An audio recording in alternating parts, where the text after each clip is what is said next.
Bueno, volvimos y vamos a calmarnos un poco, quizás. Sí, o esperamos, no. no sé, Lucas. Capaz no. La columna suele ser como más de análisis. Capaz no, nos tuya es vamos a medio dejar ambiente, sorprender claro, no sé por con qué nos Lucas Luaces.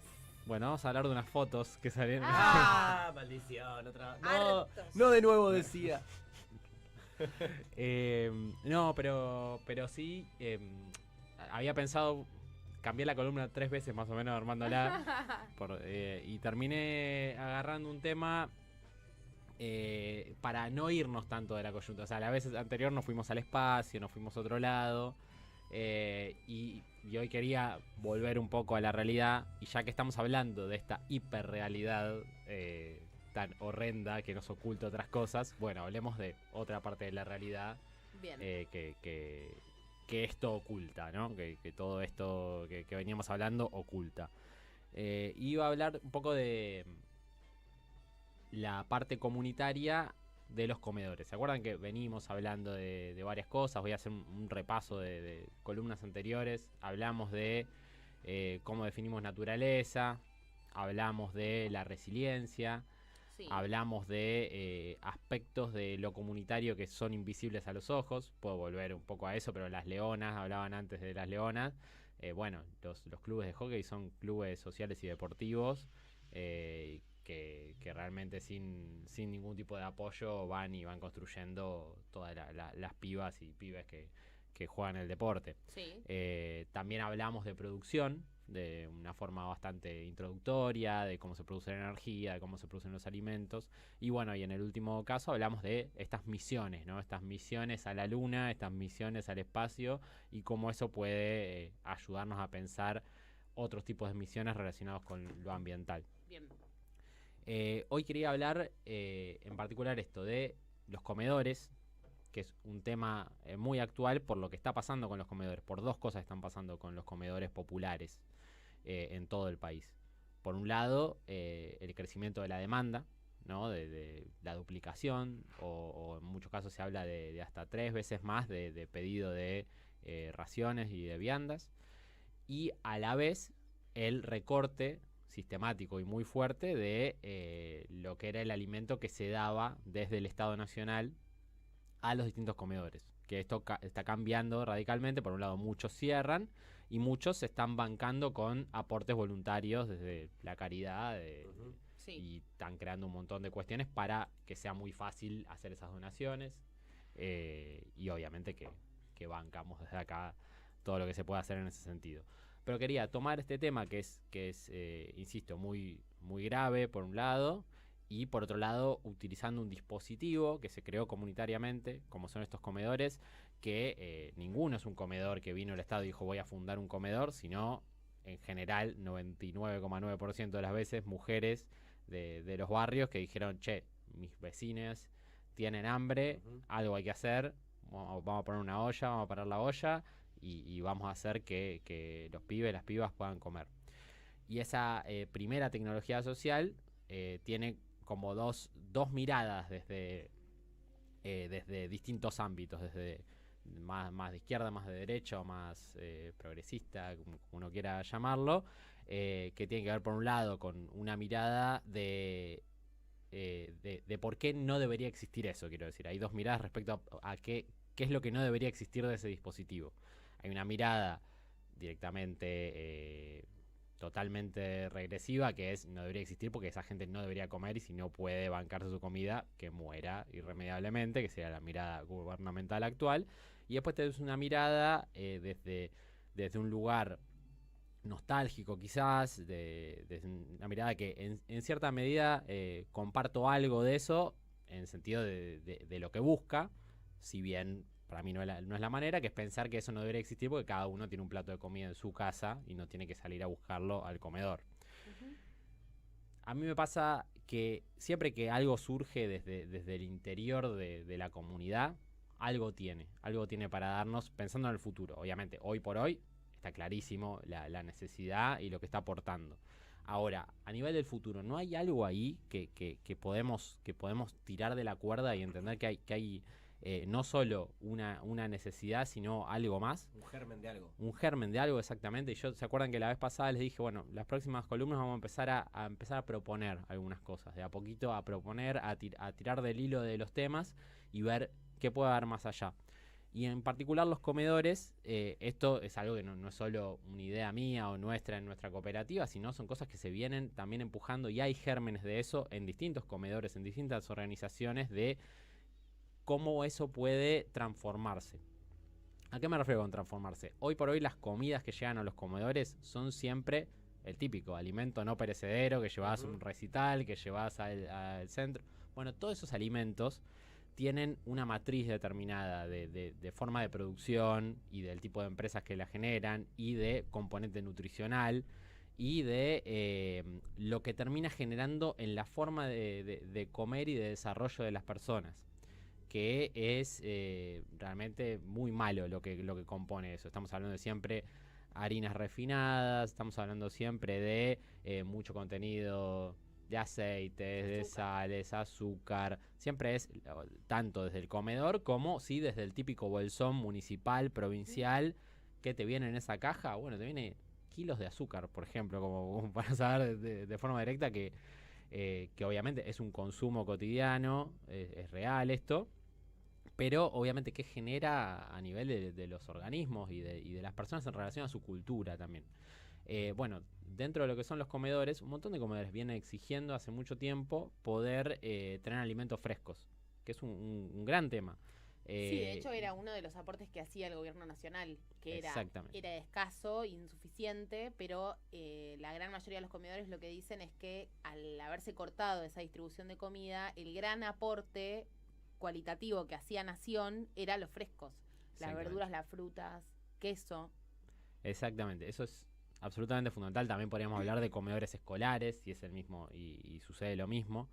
Pero justamente en otros países, por ejemplo, lo que son las situaciones de comedores, que no necesariamente hay comedores populares como hay acá, sino en los comedores escolares, es justamente la oportunidad de esa parte de comida más social, más del encuentro con otros, de que sea educativo en otro sentido. En Francia es muy común, ahora bueno, estaban hablando antes de Francia, de los Juegos Olímpicos y todo. Es muy común que el comedor escolar sea el lugar del ejercicio de la soberanía alimentaria. ¿Qué se les ocurre que es la soberanía alimentaria? ¿Qué les resuena? Que podés tomar decisiones sobre tu alimentación. Tomar decisiones sobre tu alimentación y tener tus propias normas, tener poder de decisión y poder ordenamiento. Claro. Poder elegir. ¿Y les parece diferente a seguridad alimentaria, por ejemplo, que tal vez escucharon alguna vez más tipo? ¿Y la seguridad respecto de qué? ¿No? La seguridad, no sé, ¿qué seguridad qué es? Ante cuestiones más... Me parece algo más ajeno, algo que te garantiza a otro. Alguien que te esté cuidando a vos. No tiene más que ver, me lo imagino yo, ¿no? Con construir tu propia identidad, vos tus propias reglas, sino como una parte que otro ente más allá de vos te tiene que garantizar, te tiene que cuidar de X cosa. Sí, busca otros objetivos. Hay algo de eso, me parece, de soberanía alimentaria. Tiene que ver con poder darse a uno mismo, por más allá de lo individual, o sea, puede incluir lo individual, pero en general abarca colectivos, comunidades y países, digamos, desde cómo construye su soberanía alimentaria. Obviamente tiene que ver con poder producir lo propio, que eso, por suerte, nosotros eso lo tenemos, digamos, la gran mayoría de las cosas que consumimos se producen en nuestro propio país, pero no solo eso, sino lo que elegimos, lo que culturalmente estamos adaptados, ¿no? Podemos hablar desde el asado, la pasta, desde un montón de cosas que fuimos adaptando y que obviamente también tienen que ver con cada región, sino también lo que nutritivamente necesitamos, pero no solamente desde un punto de vista nutritivo, sino desde un punto de vista cultural. Esta noción, lo muy interesante que tiene es que, a diferencia de seguridad alimentaria, que es algo que proviene de los organismos internacionales, soberanía alimentaria es una expresión, un concepto que lo crean las comunidades, se crea de abajo hacia arriba. Lo crean las comunidades por el derecho a la alimentación, pueblos originarios crean este concepto y después sube ese concepto y ahora es algo que se utiliza de manera internacional, pero se crea desde abajo. Y como propuesta, como mirada en el sentido de estos comedores que van a seguir existiendo y que está bueno que existan para mí en el futuro como una transformación, como verdaderos centros de la soberanía alimentaria, que sean realmente focos diseminados, que ya lo son, de construcción y de organización popular, pero en función de, por ejemplo, asistir como precompradores de los pequeños productores. O sea, que ese alimento fresco llegue a través de los pequeños productores y que esa red pueda construir otro circuito. Esto en algunos lugares se hace, propiciado por municipios, pero realmente volverlo algo masivo, tanto esa llegada de esos alimentos como de la posibilidad de dar talleres de cocina y de cuestiones asociadas a esto, de huerta, de compostaje, digamos, de todos los componentes que hacen desde la tierra, desde el desperdicio, hasta el consumirlos nosotros y beneficiarnos desde la salud y desde otros puntos de vista.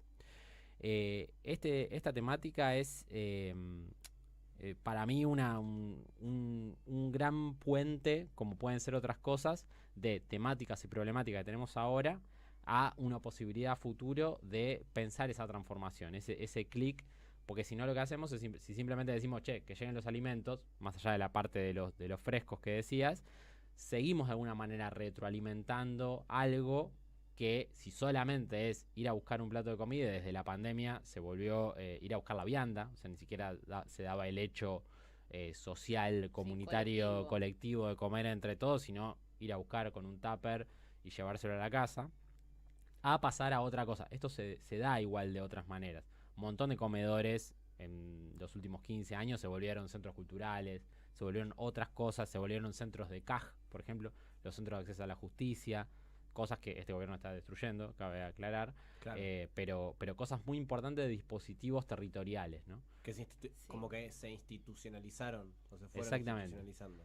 Esto uno lo puede ver en la historia argentina desde las escuelas rurales, o sea, cualquier escuela rural que se les ocurra, el 99% nació como una casa de familia, que había 3 o 4 familias y dijeron, tenemos chicos, tenemos que educarlos, y empezaron la escuela rural y en un momento se institucionalizó. Eso es así a lo largo del ancho y a lo ancho del país. Perdón, ¿me vas a decir algo, Marina? No, continúa. Básicamente, pensar en estos centros como centros de soberanía alimentaria, lo que puede dar es realmente transformar la mirada sobre un hecho que es fundamental, que es la alimentación. Rodea todos los aspectos que venimos hablando ya. El ambiente, por la manera de producir, tiene que ver con la producción en sí y lo que eso genera. Por ejemplo, esto que veníamos hablando antes de los alimentos secos y que llegan a los comedores, en general son de Molino Río de la Plata, son de 3 o 4 empresas gigantescas, que me acuerdo en su momento del gobierno de Alberto hubo toda una polémica por una compra muy grande, si era con sobreprecio, no era con sobreprecio, y todo el tiempo está eso atrás y siempre va a estar, porque si vos los únicos que tienen para proveer los 25 millones de kilos de arroz que querés comprar es una empresa, y va a ser el precio que quiera poner la empresa, y va a ser la manera que quiera la empresa, y nada más. Que vuelve el Yapi. No tiene, ahora esto es hacia adentro, no es la parte de exportación, sino es la parte de el consumo interno. Simplemente quería eso, que podamos imaginar qué puede pasar con esas cosas que una las puede pensar transitorias, pero que por algo surgen, y uno tiene que tomar siempre de ese lugar que es la identidad y lo propio para tirar de ese hilo y ver hacia dónde uno quiere ir, pero tomando desde esa raíz qué es lo propio y qué es lo que se generó por alguna razón. No, y también que aparecen como espacios de emergencia, y si son espacios que existen hace 100 años, no sé, 50, 30 años desde que el hambre existen estas soluciones de emergencia. Si existen hace tanto, entonces, ¿son de emergencia? ¿O ya forman parte de nuestra estructura? Es una buena pregunta. Y en ese sentido también pienso que lo que está buenísimo quizás es entrarle a esos dispositivos de otra manera, no pensarlos como asistencia, emergencia, el último orejón del tarro, sino como, che, existe hace un montón, hace mucho más que darle un tupper de comida a una persona. ¿Qué más hace y para qué? Y si el día de mañana se alinean los planetas y nos volvemos un país más justo, igualitario, con menos pobreza y hay menos gente que necesita esos espacios para ir a comer, yo creo que esos espacios se transformarían, pero porque sigo creyendo en una necesidad de ser colectivo, de comunidad, sí. Y que no dejamos de necesitar ser soberanos en términos de alimento por no tener hambre, o sea, como que una cosa no quita la otra. Exactamente, yo ese ejemplo que decía de Francia, no es que los franceses no pueden volver a la casa y comer en la casa, sino que es parte de la educación. La parte de educación no termina en las clases, sino que el comer de manera colectiva, aprendiendo un montón de cosas, desde los tipos les enseñan hasta normas, digamos, normas de la alimentación, conocimiento sobre lo que están comiendo, es parte directa de la educación. Totalmente. Y también la última, te interrumpo, pensaba cuando el otro día Juanfri habló de los mapas y de cómo los mapas construyen identidad. Me parece recopado pensar en esas cosas que forman parte de nuestra vida cotidiana y que no las registramos como que nos conforman como identitariamente y recontra, digamos, no hay nada que hagamos con tanta regularidad como comer. ¿Y qué comemos? ¿Y dónde lo compramos? ¿Y qué violento es que no puedas comer lo que querés? Ahí hay una situación política, económica que se da todos los días, que es ir a comprar y no poder comprar lo que querés y poder comprar lo que... ¿Qué clase de sujeto construís? ¿Qué sujeto en la sociedad? Un sujeto que resigna diariamente algo vital. Pero aparte estamos placer, hablando de... comer es un placer. Claro. Y aparte que es lo que te estás metiendo dentro del cuerpo. No hay tantas cosas que uno ingresa al organismo de esa manera. Es súper importante también dónde se compra, porque también eso te condiciona. Hoy lo estamos viendo todo el tiempo. En momentos de crisis, las grandes corporaciones es un momento de captar clientes porque pueden bajar los precios porque tienen un margen mayor y terminan cayendo todos los pequeños comercios, las pequeñas productores, y gana la concentración. Cuando tenés más concentración, bueno, ahí pone el precio que quiere y los que dejan de consumir son el resto de las personas. Pero es fundamental esa pregunta. Otra columna vamos a hablar específicamente de la cuestión soberanía alimentaria en relación a la producción, a los pequeños productores, a las alternativas, que es súper interesante, y otra vez hablaremos del IAPI y de de última podemos llamar a algunos doctores en alimentos. Nosotros tenemos una hermana que es doctora en química y sabe sobre producción frutícola en Río Negro particularmente. Buenísimo. Sí, no sé, estoy pensando, producción en vivo, perdón, porque te escuchaba hablar y pensaba en alimentos, para Paula. Pero no, bueno, para mí está re bueno igual pensar. Y ella explora un montón de cosas. En qué comemos, en el ritual de comer, qué pasa ahí, ¿no? Porque el ritual la comensalidad, lo que se dice la comensalidad. Es que es cultura. Cultura. En otros países siempre no es un momento de comunidad el comer. Para nosotros está directamente relacionado juntarse con comer. Sí. Nos hace sentido. Sí, aparte nosotros tenemos varias comensalidades. Hay un libro muy bueno de Patricia Aguirre, es una investigadora de la Universidad de Quilmes, antropóloga de la alimentación, que se llama Una historia social de la comida, que es espectacular, se lo recomiendo. Me encanta. Es increíble, si quieres lo presto, se los paso. Me encanta. Pero ella habla mucho de la comensalidad, y en charlas habla de que nosotros tenemos otra comensalidad que es el mate. Compartir el mate es una comensalidad muy importante que no existe en otros países. Incluso en Uruguay, que es muy común tomar mate, no es tan común tomar de forma compartida. La bombilla del otro, no es tan y es un ritual muy poderoso, muy poderoso. Muy poderoso, hay mucho ahí en juego. Te das cuenta sobre todo cuando otras personas de otra cultura lo ven y flashean muchísimo con el elemento, con lo que tiene adentro y sobre todo con el compartir de tomar de la misma bombilla. Totalmente. Me encanta. Lo que nos enlaza. Tema. Sí. Pero me encanta y me genera un poco de angustia porque a veces uno naturaliza un poco las crisis, las carencias y Y a mí siempre me genera un poco de angustia pensar desde la carencia más grande, que es la gente que no tiene un plato de comida, y después cómo eso cambia tu relación con la comida, porque está la urgencia, la indigencia, la pobreza, pero también dentro de la clase media argentina pasó mucho en el último tiempo que la gente resignó sus consumos. Y a mí siempre me duele porque pienso que no es dejar de comprarte una entrada a un recital, que también te duele porque también te lo mereces, porque es tu felicidad, pero digo, es ir al chino y no poder comprar lo que querés, o no poder entrar a la dietética porque haces 2 pasos y gastás 10 lucas. Y capaz que requerés consumir eso. ¿Entendés? Bueno, vamos a hablar otra vez, vamos a hablar un poco de las alternativas también en ese sentido, de los nodos agroecológicos, de ciertas cosas que hoy ya tienen cierta consolidación y que viviendo en lugares bastante más lejanos, más cercanos, se pueden adquirir y tienen precios mucho más razonables que una dietética, por ejemplo. Claro. Que el otro día fui a la dietética y... No, es que la dietética es un tema. Pero sí está bueno, sí, tener un pequeño pensamiento igual hoy en la gente que no está pudiendo comer nada, que realmente está o viviendo en la calle directamente, o salteándose comidas, o viendo cuándo va a abrir el comedor de vuelta. Sí, o comiendo fideos sin nada todos los días. Exactamente.